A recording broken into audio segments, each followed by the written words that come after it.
মাননীয় প্রধান উপদেষ্টা, আসসালামু আলাইকুম। আপনার প্রতি গভীর সম্মান প্রকাশ পূর্বক বিনীত আমার একটি আবেদন।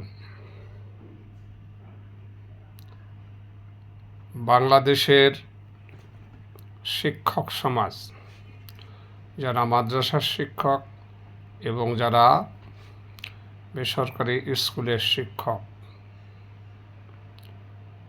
ওনারা চাকরি শেষে ওনাদের কিছু জমাকৃত টাকা থাকে, এই টাকা এবং ওনাদের গ্র্যাচুইটি পেতে 2 বছরের বেশি সময় লেগে যায়। আপনি এই বিষয়টি জানেন কি না, আপনার দৃষ্টিগোচর করার জন্য এবং প্রয়োজনীয় ব্যবস্থা নেওয়ার জন্য আপনার দৃষ্টি আকর্ষণ করছি। মহোদয়, শিক্ষক সমাজ এমনি অল্প বেতনে চাকরি করেন। তারা সরকারি কর্মচারীদের মতন বাড়ি ভাড়া, অন্যান্য সুবিধা, বছরে ঈদ বোনাস, এইসব থেকে একদমই বঞ্চিত। তাদের কর্মজীবনে সঞ্চয় করার মতন সুযোগ থাকে না। সরকারি কর্মচারীদের চাকরি শেষ হলে 1 বছর এলপিআরে থাকার সুযোগ আছে, চাকরি না করেও তারা বেতন পায়, কিন্তু ওনাদের এই সুযোগটা নাই। সরকারি কর্মচারীরা এলপিআর টাইমে তাদের পেনশন, গ্র্যাচুইটি, কাগজপত্র রেডি কইরা এই টাইমে তারা প্রস্তুতি নেয়া এলপিআর শেষের সঙ্গে সঙ্গে অথবা পূর্বেই তারা সমস্ত পাওনা পেয়ে যায়।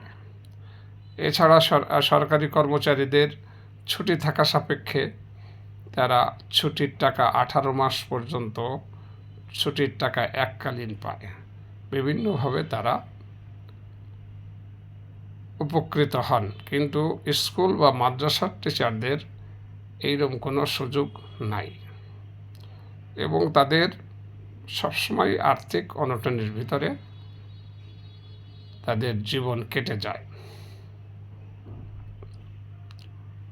এই শিক্ষকরা তাদের জমাকৃত, তাদের বেতন থেকে কর্তনকৃত যে টাকাটা কল্যাণ ফান্ডে জমা দেয়, এই টাকাটা তারা 2 বছরের আগে পাবে না। তাদের গ্র্যাচুইটিটা তারা 2 বছরের আগে পাবে না। এইরকম হচ্ছে আমাদের বাংলাদেশের বর্তমান পরিস্থিতি। তো আমি আপনার দৃষ্টি আকর্ষণ করছি, এই গরিব অসহায় মানুষ তৈরি করার কারিগরদের বিষয়টি আপনার দৃষ্টিতে আনুন এবং তারা যাতে চাকরি শেষ হওয়ার আগেই যাতে তারা তাদের এই কল্যাণ ফান্ডের টাকা এবং গ্র্যাচুইটির টাকার চেক পেয়ে যায়, তাদের কোনো হয়রান না হইতে হয়। আপনার দৃষ্টি আকর্ষণ করে আরও বলছি, আমাদের দেশের কতই না কারসাজি আছে। যেসব শিক্ষকরা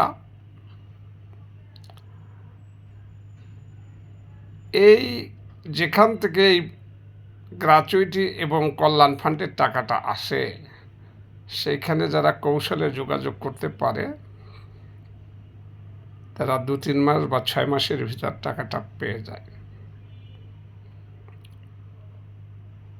এবং বিভিন্ন প্রক্রিয়ায় এই অসাধু প্রক্রিয়াগুলি ওইখানে যারা কর্মচারী আছে তারা এইগুলি সৃষ্টি করে দেয়, সুযোগ করে দেয়।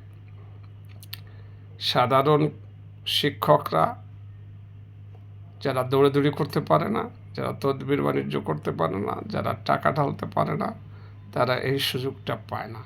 এর কারণে তাদের সিরিয়াল, একজন সিনিয়র শিক্ষক যে 1 বছর আগে রিটায়ার্ড করেছে, এই মাঝখান দিয়ে কিছু লোকে টাকা নেওয়ার কারণ তার সিরিয়ালটা আরও 1 বছর কমপক্ষে পিছিয়ে যায়। আপনি কি এই বিষয়টি আপনার দৃষ্টিতে আনবেন? আপনি কি এই অসহায় শিক্ষকদের পাশে দাঁড়াবেন? আমরা কি আশা করতে পারি এই অনিয়মগুলি দূর করে অ্যাজ পার সিনিয়রিটি যে তারিখে রিটায়ার্ড করবে সেই তারিখ অনুযায়ী তার সিনিয়রিটি অনুযায়ী সে পয়সা পাবে। এর মাঝখানে কোনো কারসাজি করার সুযোগ যদি না থাকে তাহলে ফাইলগুলি আইতে থাকবে না। কারণ ওইখানের কর্মকর্তা কর্মচারীবৃন্দ ফাইল আটকায় রেখা এই সুযোগটা নেওয়ার চেষ্টা করে, কে তাদের কাছে আসবে, অসুখ, হজে যাব, মেয়ের বিয়ে দিব, এই আবেদন কইরা সুযোগটা নেওয়ার জন্য। এবং এর জন্য তারা অনেক পরিমাণ টাকা ঘুষ দিয়া তারা এই কর্মচারীদের তুষ্ট কইরা, কর্মকর্তাদের তুষ্ট কইরা তারা সুযোগগুলি নিয়ে নিচ্ছে।